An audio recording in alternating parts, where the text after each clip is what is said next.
How to erase all data or factory reset on your Samsung Galaxy S26 Ultra. Open up setting, go to about phone, then here you can see the reset, press on reset.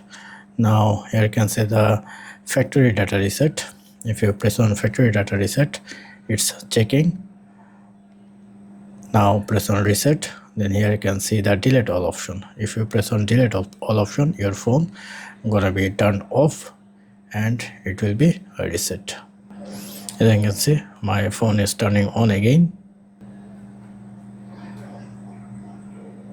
So you have to need at least 1 or 2 minutes to complete the process, so be patient. As you can see, my phone is turning on as a fresh. So that's it. Thank you. Don't forget to thumbs up and do subscribe if video helpful.